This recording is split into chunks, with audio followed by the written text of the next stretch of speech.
In our chapter about the Jews of Arabia, I mentioned that very few people in the world know that there were Judaized Arabs in the Arabian Peninsula centuries before Muhammad and his Qur'an. The same is of course also true about the Christians of Arabia, who also preceded Muhammad by at least 300 years. Why do you think this is the case, and who were these Christian Arabs? In answer to the first part of your questions, it has been and still is the deliberate policy of the Arabian followers of Muhammad not to inform a generally ignorant world that there were Christianized as well as Judaized Arabian tribes in the peninsula long before Muhammad and his Qur'an. In this way, people would not know that he was influenced enormously by their scriptures and traditions, without which there would have been no Qur'an. As almost all of our listeners realize now, Muhammad plagiarized, plundered, pirated and or perverted the scriptures, traditions and fetishes of the pagan Arabians, the Jews, the Christians, the Zoroastrians, and incorporated them in his Qur'an. They want the world, including Muhammadan Muslims, to believe the self-evident lies that Muhammad discovered monotheism, that Allah was God, and that he was a prophet. Let us now reveal the facts to those who are willing to listen and to learn. Shortly after the conversion of the Roman Empire to Christianity, in 325 AD under the Emperor Constantine, Christianity started penetrating the Arabian Peninsula through hermits, traders and or emissaries sent by the Roman emperors to discuss trade relations with the Arabs to get spices and other Eastern products. A long time before Muhammad, Christianity had already spread to Egypt, North Africa, Abyssinia, Syria and Iraq, and was moving south to the Arabian Peninsula. In AD 450 or 451, the Great Flood of the Yemen occurred. As a result of this, different tribes from the people of Saba were compelled to leave Yemen and disperse in different parts of Arabia and beyond. Thus, the Bani Ghassan went to settle in Syria, Bani Lakhm in Hira, Iraq, Bani Khuza'a between Jeddah and Mecca, and the Aus and the Khazraj went to settle in Yathrib.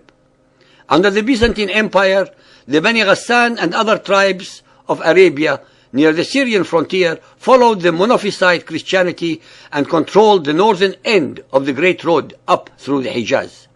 In the meantime, the Abyssinians who invaded southern Arabia of the Yemen were also Monophysite.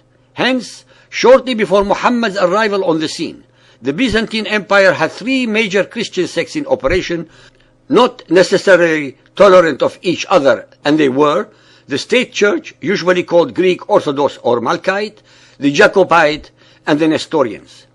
Most were actual Arabians who converted to Christianity and were in contact with the pagan Arabs of the peninsula through tribal affiliations and trading caravans. In fact, early Arabic poetry shows the Christian hermit as a familiar figure, and the same is true in numerous verses of the Qur'an and the Hadiths. According to the historical records, Muhammad actually plagiarized some very important verses from other poets, both pagan and Christian, and put them in his Qur'an. Such poets as Imrul Qais, Hassan bin Thabit, Zayd bin Nufail, etc.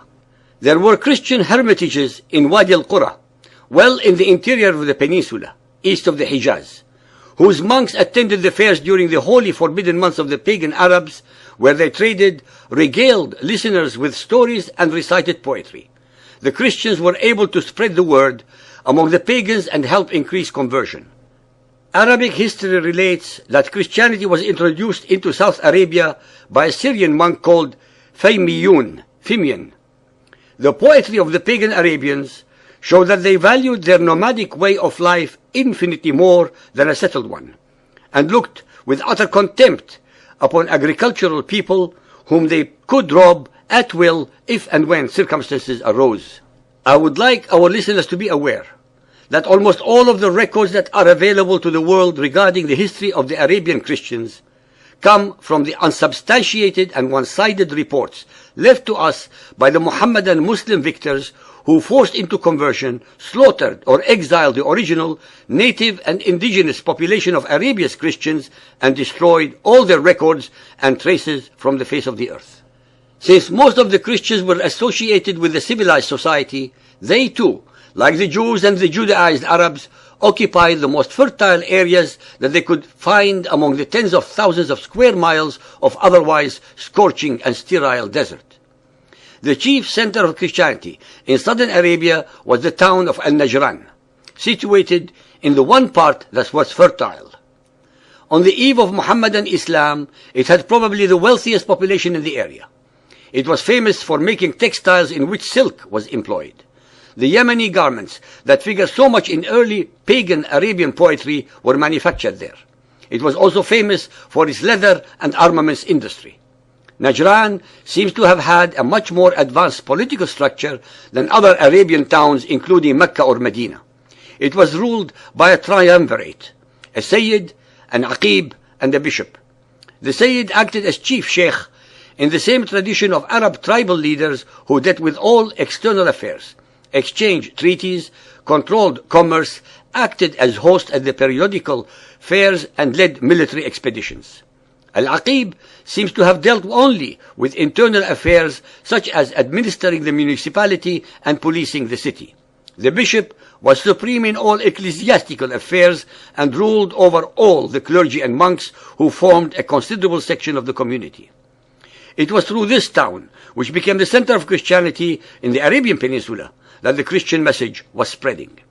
Envied by pagan Arabs generally for the great wealth, the people of Najran were nonetheless held in great esteem for their nobility, and the ancient poets seem to have regarded them as the noblest of the Arabs. This was, of course, at a date much earlier than the false pretensions of the Quraysh of Mecca, whose repute for nobility became only recognized after the spread of Muhammadan Islam and based entirely for their kinship to Muhammad. Like Mecca, the Arabian Peninsula had several other holy places of pilgrimage called also Kaaba, one of which was in Najran even before the arrival of the Christian Arabs. The Byzantine emperor spent a lot of money building a very imposing cathedral as a frontier bastion to impress the pagan Arabs as well as a center to spread Christianity. This is described as a very splendid edifice adorned with marble and mosaic that had to be transported all the way from Syria. Najran remained a Christian city into the Muhammadan Muslim era until its inhabitants were expelled by Umar ibn al-Khattab, the second Khalifa. Most of the exiles went to Iraq, where they founded a town also called Najran. The Arabian Christians endured much less than the fate of the Judaized Arabs, who were mostly slaughtered or enslaved. Both communities suffered enormously and irreversibly at the hands of Muhammad and his followers, under the pretext that Muhammad upon his deathbed instructed his followers that two religions cannot exist in the land of the Muhammadan Muslims. Al-Muwatta Hadith 45.17. Yahya related to me from Malik from Ismail ibn Abi Hakim that he heard Umar ibn al-Aziz, one of the last things that the Messenger of Allah, may Allah bless him and grant him peace, said was, "May Allah fight the Jews and the Christians. They took the graves of their prophets as places of prostration. Two deens, religions, shall not coexist in the land of the Arabs." Al-Muwatta Hadith 45.18. Yahya related to me from Malik from Ibn Shihab that the Messenger of Allah, may Allah bless him and grant him peace, said, "Two deens shall not coexist in the Arabian Peninsula." Malik said that Ibn Shihab said, Umar ibn al-Khattab searched for information about that until he was absolutely convinced that the Messenger of Allah, may Allah bless him and grant him peace, had said, "Two deens shall not coexist in the Arabian Peninsula," and he therefore expelled the Jews from Khaybar. In this, the 21st century, Christians in almost all the Muhammadan Muslim states are being persecuted and reduced in numbers through emigration. The most disgusting and disturbing fact is the deafening silence about this subject emanating from the media, the politicians, and the churches in the West.